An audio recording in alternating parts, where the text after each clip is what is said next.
Hoy hablaremos sobre Pedro Alonso López, más conocido como el monstruo de los Andes, quien asesinó a más de 300 niñas y desapareció hace 23 años sin dejar rastro alguno. En 1980, el desbordamiento de un río en Ambato, Ecuador, arrojó a la luz los cuerpos de 4 niñas quienes habían sido reportadas como desaparecidas y que luego de ser sometidos a los respectivos procedimientos forenses, se determinó que habían sido asesinadas. Esto provocó que se iniciara un proceso investigativo que buscaba dar con el criminal, pero había un problema: no se tenía ni una sola pista que los llevara hacia el sospechoso, ya que todo tipo de evidencia había sido borrado por las fuertes lluvias. Pese a todo esto, la búsqueda continuaba intentando dar con el paradero del homicida, aunque siempre terminaban estrellándose con un sinfín de dudas. No fue sino hasta que el propio monstruo de los Andes cometió un error. A finales de abril del mismo año, este sujeto quiso raptar a Marian, de 12 años, quien se encontraba en el supermercado junto a su madre. Los gritos desesperados de la mujer alertaron a las personas, quienes rápidamente actuaron y evitaron que Pedro Alonso López cometiera su objetivo. Una vez atrapado, fue entregado a la policía para ser juzgado por su delito, sin imaginar tan siquiera que el individuo que tenían en su poder era el asesino que tanto habían estado buscando. Una vez sometido, fue llevado hasta la oficina principal de la comisaría, en donde empezaría el interrogatorio. Una de las primeras preguntas fue si él tenía algo que ver con los cuerpos encontrados recientemente, pero este se negaba a dar respuesta alguna. Era evidente que era el culpable, pero mantuvo la boca cerrada por varios días, hasta que los investigadores encontraron la forma de que hablara. Es entonces que, haciendo uso de la fe católica que profesaba con mucho afán, se solicitó el apoyo del padre Córdoba Gudino. Allí, frente a él, como si del confesionario de una iglesia se tratara, empezó a contarlo todo. Me ha confesado actos tan horribles, bestiales y violentos que no podía seguir escuchando. Primero violaba a las niñas y luego las estrangulaba mirándolas fijamente a los ojos, porque en ese instante la excitación sexual y el placer llegaba a su punto máximo, justo antes de que sus vidas se marchitaran, dijo el cura, quien no lograba salir de su asombro. Mientras la policía continuó interrogándolo, justificó sus crímenes aduciendo la dura infancia que tuvo junto a su madre, además de su adolescencia en las calles.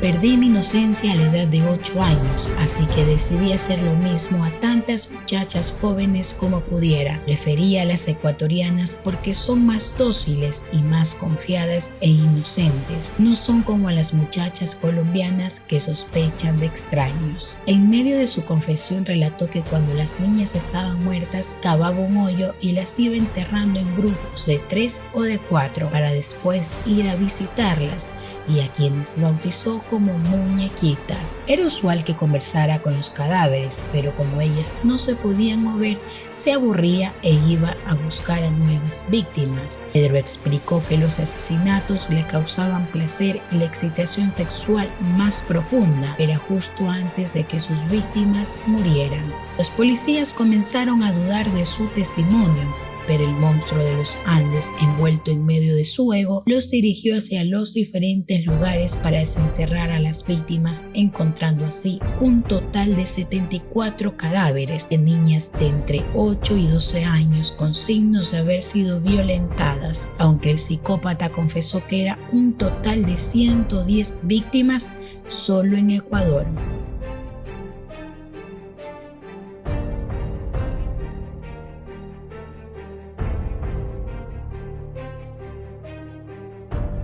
Nació un 8 de octubre de 1948 en el municipio colombiano de Venadillo, Tolima. Era el séptimo de 3 hermanos. Se dice que tuvo una infancia muy infeliz junto a su madre, quien era una prostituta. Ejercía su actividad dentro de su mismo hogar, el mismo que disponía de una sola habitación y en el que solamente una cortina separaba su sitio de trabajo con el espacio donde dormían sus hijos. Así que era muy común que escucharan los gemidos emitidos cada vez que su madre atendía a sus clientes. A la edad de 9 años intentó violar a su hermana menor. Cuando su madre se enteró de esto, lo botó de la casa. Es entonces cuando Pedro se convirtió en un vagabundo que deambulaba por las calles de Bogotá. Durante esta etapa de su vida fue violado constantemente por hombres que supuestamente quisieron ayudarlo. Debido a todo esto, tuvo que aprender a pelear con cuchillo para poder sobrevivir. También empezó a consumir cocaína, a robar en viviendas y se alimentaba con los desperdicios que encontraba en la basura. A los 12 años, Pedro creyó encontrar una salida cuando fue adoptado por una pareja de estadounidenses. Estaba sociabilizando con su nueva familia y sus nuevos amigos, hasta que un profesor de la escuela lo violó y esto lo motivó para regresar a las calles. Se prometió a sí mismo no regresar más a una casa adoptiva y volvió a delinquir.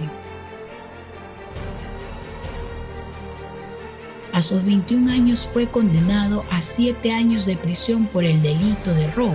Una vez en la cárcel, se convirtió en el juguete sexual de los reos, pero se cansó de esta situación y decidió vengarse de sus verdugos, a quienes los degolló, dándose cuenta entonces del placer que le causaba el acto de asesinar. Por estos crímenes solamente le sumaron 2 años más a su condena, ya que dichos actos fueron considerados como defensa propia.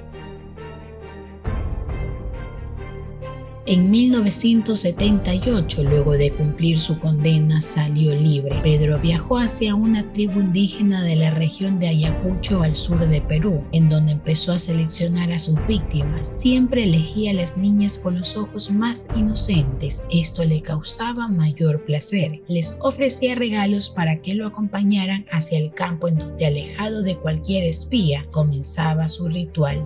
Obligaba a las niñas a tener sexo conmigo y ponía mis manos alrededor de su garganta, las estrangulaba. Solo era bueno si podía ver sus ojos. Nunca maté a nadie durante la noche. Habría sido un desperdicio en la oscuridad, pues tenía que verlas a la luz del día. Era un momento realmente divino cuando ponía mis manos alrededor del cuello de las niñas y observaba cómo se iba apagando la luz de sus ojos. Solo aquellos que matan saben a qué me refiero, dijo en su manifestación a la policía. Luego de ultrajarlas, las estrangulaba hasta matarlas.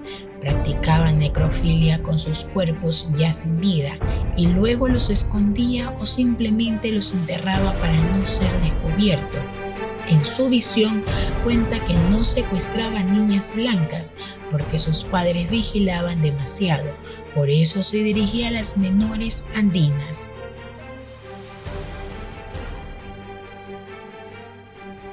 Se conoce que en Perú mató a cerca de 100 niñas de entre 9 y 12 años y es aquí donde lo apodaron como el monstruo de los Andes. Un grupo de pobladores ayacuchanos sospechaban de él hasta que lo capturaron cuando quiso raptar a una menor. Los indios en el Perú me habían atado y enterrado en la arena hasta el cuello cuando se enteraron de lo que les había estado haciendo a sus hijas.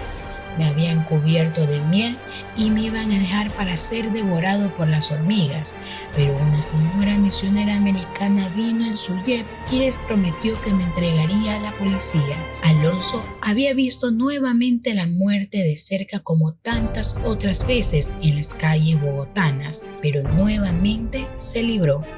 La misionera y él se alejaron de la comunidad. Se dice que ella lo dejó marchar, pero existe la otra versión que indica que ésta lo llevó hasta las autoridades peruanas, pero como no les interesaba lo que sucedía con las comunidades indígenas en Ayacucho, lo terminaron deportando a Ecuador. Allí Pedro se estableció en Ambato, en donde fue detenido y sentenciado a 16 años de cárcel, ya que por los años 80 esta era la pena máxima en Ecuador por delitos de esta naturaleza. ¿Recuerdan que al inicio del video les mencioné que él confesó sus crímenes gracias a la presencia del padre Córdoba? Bueno, realmente él era un capitán de la policía, quien a través de este personaje logró empatizar y con mucha habilidad se hizo amigo del asesino, consiguiendo así las confesiones de sus horrendos crímenes.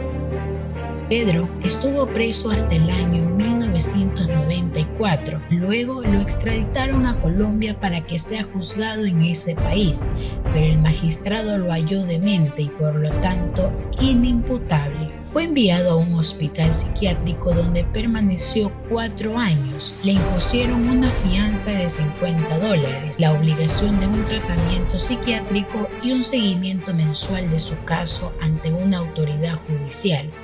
Nunca cumplió nada de esto. Apenas lo liberaron, el monstruo de los Andes desapareció y desde entonces se desconoce su paradero. No importó que en el centro psiquiátrico dijera estas frases: el momento de la muerte es apasionante y excitante. Algún día, cuando esté en libertad, sentiré ese momento de nuevo. Estaré encantado de volver a matar. Esa es mi misión. O que en los exámenes psicológicos que le practicaron al criminal se revelara que era un psicópata con un trastorno de personalidad antisocial, sin conciencia ni empatía, con gran habilidad para el engaño y la manipulación mediante sus palabras, pero a pesar de todo esto lo dejaron libre. A Pedro le realizaron algunas entrevistas, pero en todas afirmaba que él no era el autor material de los crímenes y mencionaba que únicamente participó como cómplice y le echaba la culpa a otro hombre llamado Jorge Patiño y que tenía conocimiento de los lugares en donde estaban enterradas las víctimas, debido a que este sujeto le pedía que realizara apuntes de todo esto.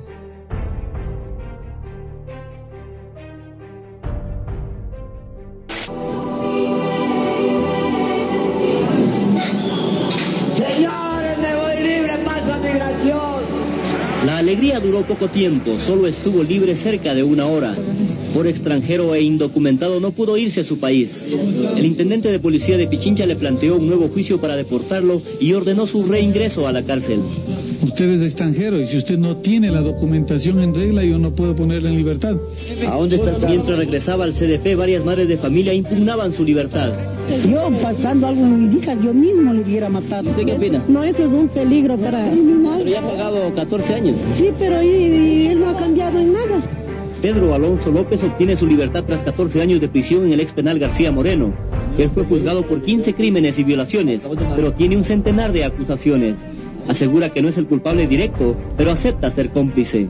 ¿Cuántas violaciones realmente cometió Pedro Alonso? Yo no cometía, yo estoy implicado como cómplice, claro que participé en el hecho, pero... Él acusa a Jorge Patiño de ser el autor directo de las violaciones, pero al parecer este personaje es un invento suyo. O sea, yo le... ¿Tú le mataste? Sí, porque me tenía sugestionado bajo amenaza de muerte, que si lo delataba, que él me mataba. Pero Jorge Patiño eres tú mismo, decía. No, padre, yo Pedro Alonso lo que para servir.